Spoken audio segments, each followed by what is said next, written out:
Le peu que tu as est une semence et si tu ne la plantes pas, tu n'auras jamais plus. Bonjour et bienvenue à cette nouvelle vidéo.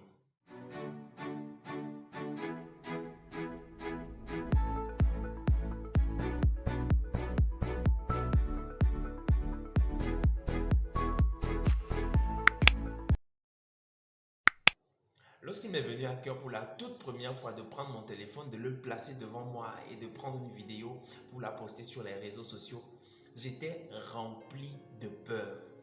Je me posais subitement tellement de questions. Qu'est-ce que les gens vont penser de moi? Est-ce que je ne vais pas être ridicule? Est-ce que ça ne vaut pas la peine de continuer à vivre ma vie simplement plutôt que d'aller chercher des problèmes qui peuvent attirer la honte sur moi? En plus, je me demandais, quel âge est-ce que j'ai? Quelle expérience est-ce que j'ai? Qu'est-ce qui me donne la légitimité nécessaire pour me tenir devant les gens et puis commencer à leur expliquer ce qu'il faut faire dans la vie, ce qu'il ne faut pas faire dans la vie, ce qui marche, ce qui ne marche pas. Quand je finissais de faire toutes ces analyses, la conclusion était claire. Je n'étais pas suffisamment prêt pour pouvoir partager mon expérience avec les gens qui sont autour de moi. Et ce que je faisais simplement, c'est que j'éteignais mon téléphone et je le remettais calmement dans la poche pour continuer à vivre ma vie simplement. Mais à chaque instant, cette pensée me revenait toujours dans le cœur. Il faut que tu fasses une vidéo. Il faut que tu fasses une vidéo pour encourager les gens, pour partager ce que tu as. Il faut que tu le fasses. Et j'avais toujours la bonne explication. J'avais toujours le bon résumé pour expliquer à cette personne qui parlait à l'intérieur de moi, pour lui expliquer pourquoi est-ce que je ne devrais pas le faire. Pourtant, dans mon entourage, les gens avec qui je passais du temps avaient toujours l'habitude de me dire que toi, tu sais vraiment encourager les gens. Tu sais toujours donner le bon mot, la bonne phrase. Tu sais toujours dire ce qu'il faut. Certains avaient même l'habitude de me dire que non, regarde, toi, tu es faux pour embrouiller les gens. Embrouiller les gens dans notre jargon, ça voudrait dire que tu as la capacité de faire en sorte que quelqu'un oublie même le problème avec lequel il est venu.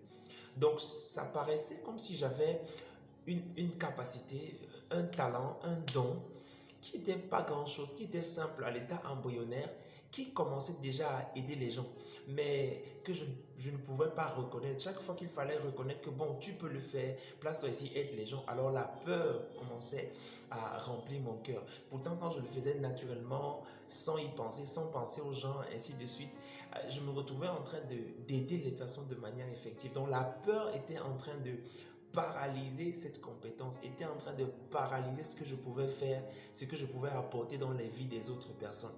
Et je suis convaincu que comme moi, beaucoup de personnes qui ont des compétences, qui ont même des talents, qui savent même bien faire ce qu'elles font, n'ont pas de courage pour pouvoir commencer. Pourquoi? Parce qu'elles se posent des questions. Qu'est-ce que les gens vont penser de moi? Est-ce que vraiment on ne va pas se moquer de moi? Ainsi de suite. Donc je sais qu'il y a des gens qui ont ces projets qui sont dans leur cœur, ces désirs, ces soifs. Quelque chose qui est toujours en train de résonner dans ton cœur. J'ai envie de faire, j'ai envie de faire, j'ai envie de faire telle chose. Mais pour laquelle j'ai toujours peur. J'ai toujours peur, je renvoie toujours à demain. Pour cette vidéo, j'ai eu à cœur de partager avec vous quelques-unes des vérités qui m'ont donné suffisamment de courage pour prendre mon téléphone, pour ouvrir ma caméra, faire cette vidéo et la poster sur les réseaux sociaux. Lorsque j'ai fait cette première vidéo, je ne sais même pas si elle avait un contenu intéressant, si elle était même ne serait-ce qu'encourageante, parce que seulement la peur que je ressentais quand j'étais en train de la faire ne me permettait pas d'être dans les meilleures conditions pour pouvoir le faire. Mais la réalité, c'est qu'après avoir fait celle-là, j'ai encore fait une autre vidéo, après j'ai encore fait une autre vidéo, et de plus en plus, je parviens aisément à faire les vidéos sans beaucoup trop. Non, il y a toujours un peu cette inquiétude, cette peur, ce que les gens vont penser, comment ça va apparaître, mais il y a une amélioration entre la peur que je ressentais avant d'avoir fait la première vidéo et la peur que je ressens après avoir fait la cinquième vidéo. Donc, voici de quoi est-ce que je voudrais parler dans cette vidéo.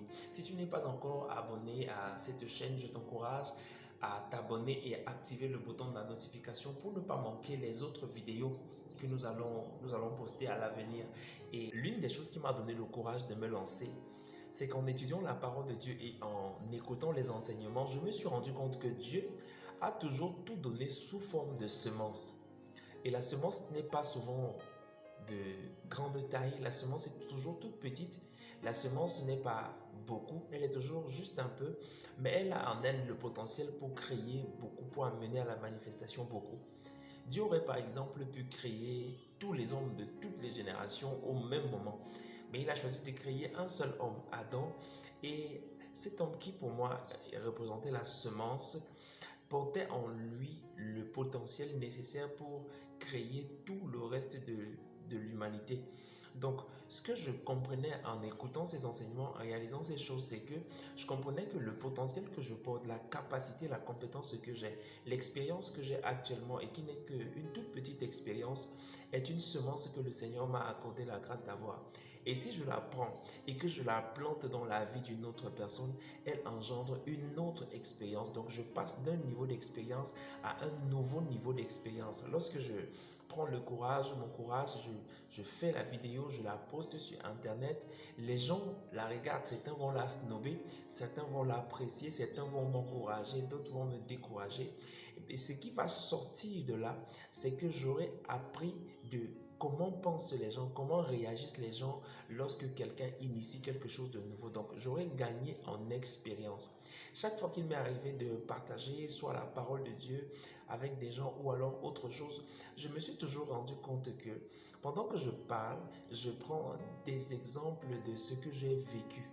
C'est-à-dire que généralement, je peux parler des difficultés que j'avais peut-être quand je venais de me marier, ce que j'ai appris sur le chemin, ce qui a changé.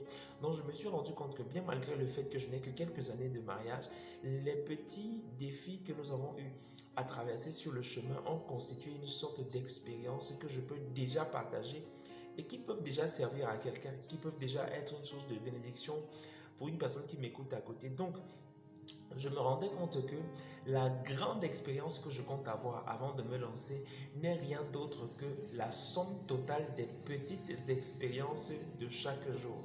C'est certainement pour ça qu'une course ne commence jamais par l'arrivée.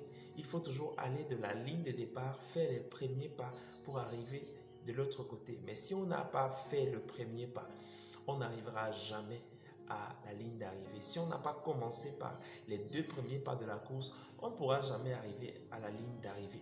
Donc je comprenais au travers de ces choses que je dois prendre le peu que j'ai, le semer dans la vie des personnes pour pouvoir grandir en courage. Je dois prendre le peu de courage que j'ai, le semer en faisant quelque chose de concret qui sera exposé, qui va entraîner des réactions, des critiques, ainsi de suite. Et ce n'est qu'en le faisant que je grandirai en expérience. La preuve, c'est que la peur que je ressentais pour faire la première vidéo n'est pas la même peur que je ressens pour faire la 5e ou la 6e vidéo. Ceci indique implicitement qu'il y a de l'expérience. Donc maintenant, je pourrais conseiller quelqu'un qui voudrait faire sa toute première vidéo alors que je ne suis qu'à ma 5e ou à ma 6e vidéo. Il y a des gens qui ont 8000 vidéos déjà réalisées. Donc je pourrais me dire, j'attends lorsque j'aurai 8000 vidéos, lorsque j'aurai plein d'expérience dans le domaine afin de partager. Mais en fait, je me suis rendu compte que je peux déjà commencer maintenant à partager le peu que j'ai et que c'est ceci qui me donne donc suffisamment qui me donne d'acquérir de nouvelles compréhensions, de nouvelles expériences, de nouvelles choses qui me poussent à aller bien plus loin. Donc, j'aimerais dans cette vidéo t'encourager, toi qui es en train de regarder la vidéo, à ne pas attendre que tu aies tous les diplômes avant de commencer à exercer dans le domaine dans lequel tu exerces. Il y a des choses que tu sais faire et que tu peux faire et tu attends lorsque tu auras fini de faire tous les examens, d'avoir tous les diplômes, d'avoir toute l'expérience du monde afin de te lancer. Je pense que tu devrais commencer maintenant à partager le peu que tu as avec les gens qui sont autour de toi, avec ton frère, avec ta soeur, avec ta voisine. Si tu es un informaticien, tu peux déjà proposer à quelqu'un de travailler sur son ordinateur. Et puis, c'est en le faisant que tu vas effectivement acquérir de l'expérience. Voilà un peu ce que j'ai eu à cœur aujourd'hui de partager avec nous dans le cadre de cette vidéo et j'espère qu'elle t'a apporté quelque chose de plus. Si tu n'es pas encore abonné à notre chaîne, je t'encourage à le faire maintenant et à activer le bouton de la notification pour ne pas manquer les prochaines vidéos que nous allons faire. Je serai également très content de lire ton commentaire, ta suggestion, ta remarque dans le chat de cette vidéo. Merci de l'avoir écouté jusqu'à la fin. Tu es abondamment béni de toutes sortes de bénédictions spirituelles dans les lieux célestes en Christ. Amen.